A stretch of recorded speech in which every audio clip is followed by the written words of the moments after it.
Punters who are upset about a development out at Pentridge Prison. They think the development's inappropriate. Have a listen to what they had to say. We are out here at a very famous site, the Pentridge Prison over the back and just to the north. Famous because Ronald Ryan escaped from here in the 1960s. He was the last man to be executed allegedly because of the shooting of a prison warder out here. I was a kid at the time. I came up to Pentridge Prison and I was at the vigil before Ronald Ryan was hanged. And ironically, I went to this church. St Paul's Church was my parish church. Well, there's a big barney on at the present time because in the late 90s a decision was made that Pentridge Prison would be sold off to developers and turned into a housing estate.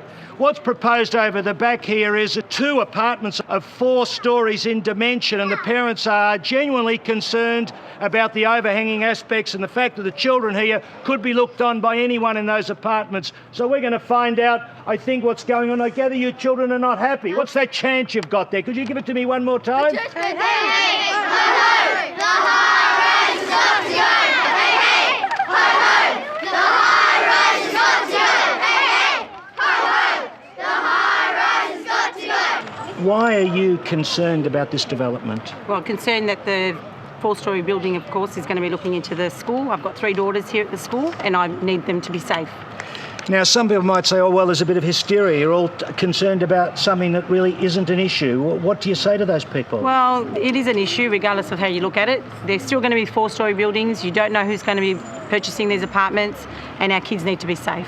Are you unhappy about the state government's position and the role of the developers? I mean, How do you perceive their respective roles? Well, I think if we have to have, we have to go around to in our own homes and get approval from neighbours and things to build even just a veranda, I think they really should give us, the opportunity to say no to things like this. It's not fair. And could I call you in Richard, please? Richard Duffy with Union Solidarity. Obviously, you've drawn people in from all walks of the community in opposition. What's your view of the situation? Look, I think that we found out about this development probably a little bit after our daughter started at the school. And, the thing that really concerned us from the very beginning was the fact that we were never asked whether or not these developments, if we had a problem with any of the developments. The state government set up laws that basically cut us, local people, out of the planning process. We had legislation in the Parliament that actually ruled the community out, did we not? Exactly, yeah, and it's amazing that a development that has the potential to have the impact on local people that this one has does not take into account the views of the local people. And basically this is the only action that we're able to take, people getting together and opposing this using our bodies.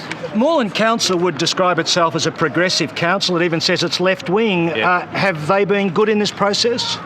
Look, I suppose what you could say about Moreland Council's actions is they've been, their hands have been tied, but we'd never even heard about the first approval until one of the parents actually came to the school and said, look, do you know that this building's going up? And then everything came out into the open. But up until that stage, Moreland Council hadn't told us anything. Do you think there's a chance it can be stopped? Well, we're hoping so. Hopefully the process of VCAT and whatever else has to happen can stop that in its tracks. Have you had personal dealings with the developers? Have you had a chance to speak to the developer up close and personal?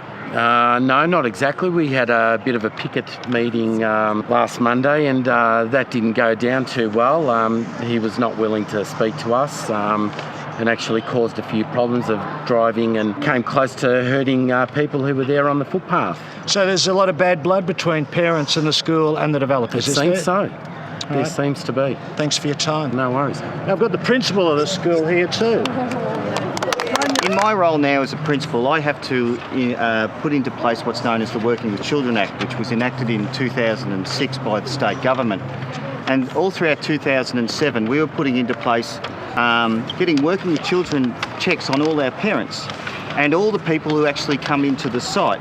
For instance, if you came into the site, you need a visitor's badge. Yes. Now, what that means though is that if you go to the Act itself and have a look at the Act, physical contact means direct contact through eye contact. Right. Now, if I have to be making sure that when people who are around here with eye contact with the children, that I can be assured that my children are safe at the school, then how does it make any sense that they can build a 4-storey apartment block where they have constant looking into a school, and the apartment blocks are only 3 metres away from the fence. So why do we have this contradiction? Planning hasn't caught up with the Department of Justice, and I've been to see the Department of Planning and actually pointed out the anomaly. I had a meeting last week with Justin Madden's Chief Advisor, Paul Jarman, and I pointed out the anomaly to Paul Jarman in regards to the Act, and they said, oh, it's a policy issue, which is probably the way that they wanted to handle it. Well, you're talking on the union show, and there might be unions that have an interest in this. What would you say to union leaders in Victoria as far as this development goes? I think we need support. We need support to get some common sense around our schools,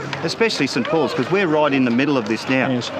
Earlier this year, I sent out a survey to every Catholic primary school principal across Victoria, and I asked them 3 simple questions about, do they want high-rise around their school? How do they think their parents would respond? And do they think that this is appropriate? 97% of all the principals said they don't want it. Now, well, it sounds like the people have spoken. We might actually ask another person who's close to the community, Father O'Connell.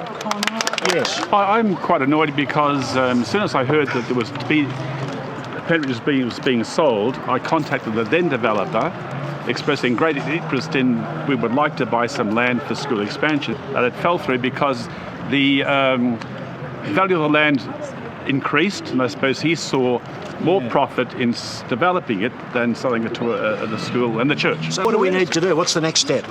I think that exactly what the parents and the teachers and the good father, everybody are doing, and that's to keep that voice building and growing.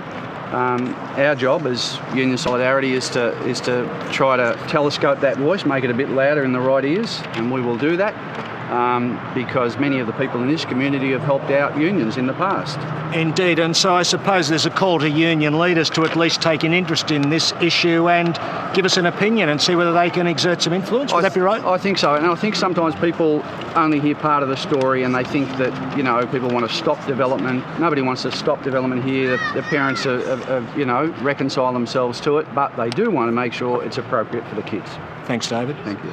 Paul, we're on the 2nd floor of the school. We look out the window at the wall.